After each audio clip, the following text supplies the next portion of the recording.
Hi there, I'm Rick Rivera with Safeguard Investment Advisory Group. We are a registered investment advisory firm specializing working with people that are either planning for retirement or already retired. Now, the topic I want to discuss here today is a topic I'm getting a little frustrated, something I'm seeing in the industry a lot. And what I'm seeing in the industry a lot is accumulation planning versus income planning. And I'm talking specifically when it comes to retirees. Because the big difference and the concern that I have is that those two things are separate and they need to be treated separately. So those of us, when we're younger and we're saving for retirement, we're in what we call the accumulation phase, and we're putting money away in our 401ks, our TSPs, our IRAs, SEPs, etc. Putting money away, accumulating. So as we're working, we have a paycheck that's coming in. So we don't need the money to live on. So as the market is, going through its different stages, we're constantly accumulating more and more shares and accumulating assets. Now, as we get closer to retirement, all of a sudden our needs start to shift. And now we start to get closer to where we may need to go in what we call income planning or income distribution stage, which is a completely different process than accumulation planning. And unfortunately, what I'm seeing right now, what's frustrating me, is a lot of advisors out there and planners are using old antiquated rules that don't really work anymore, in my opinion. And this is what I mean by that.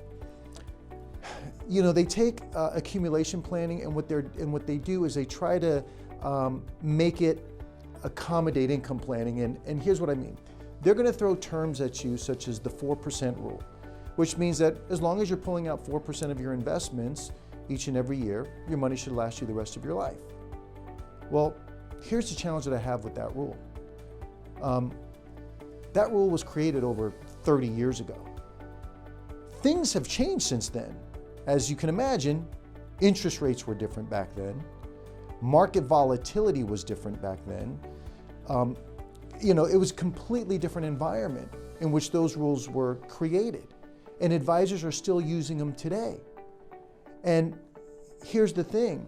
If you think about back in 2007 when the market was peaking, and many advisors went to their clients and said, okay, we're going to run these Monte Carlo simulations, and they ran their charts and graphs and said, as long as you're using the 4% rule, your money's going to last you the rest of your life. Well, folks, if any of you remember, 2008, when the market corrected, many people had to go back to work again.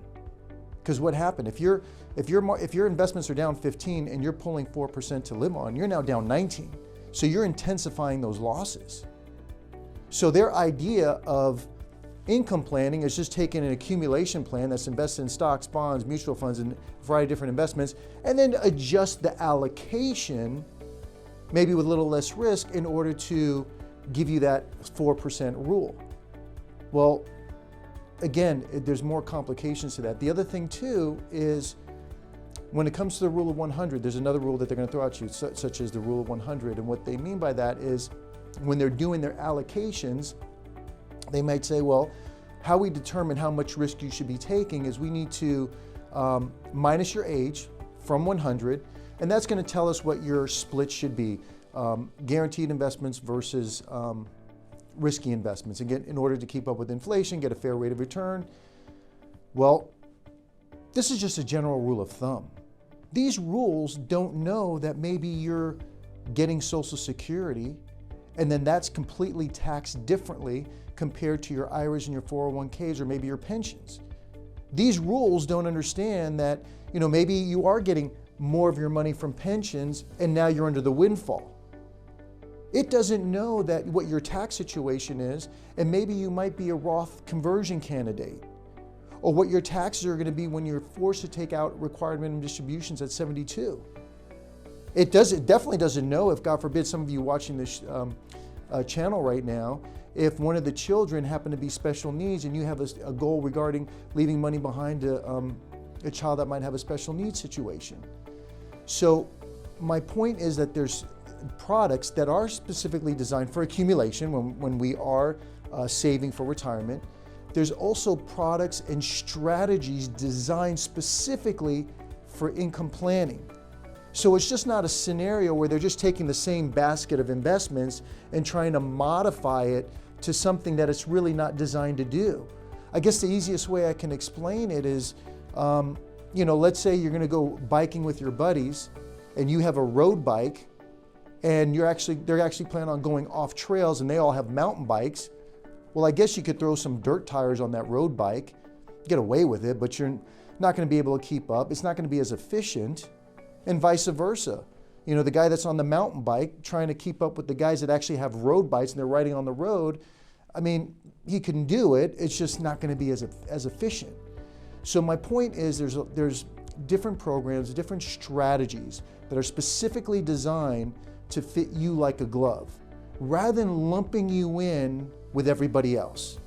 So what I'd like you to do, if you'd like more information on specifically how accumulation planning is different versus income planning under your specific situation, give us a call, toll-free 800-700-1980, and we're more than happy, those of you that are subscribing to the channel, we're more than happy to provide you with basically a strategy call or a strategy meeting if you have questions about your specific situation. So please don't fall into old antiquated rules. Again, give us a call. I want to thank you for watching, and please subscribe and like to this video.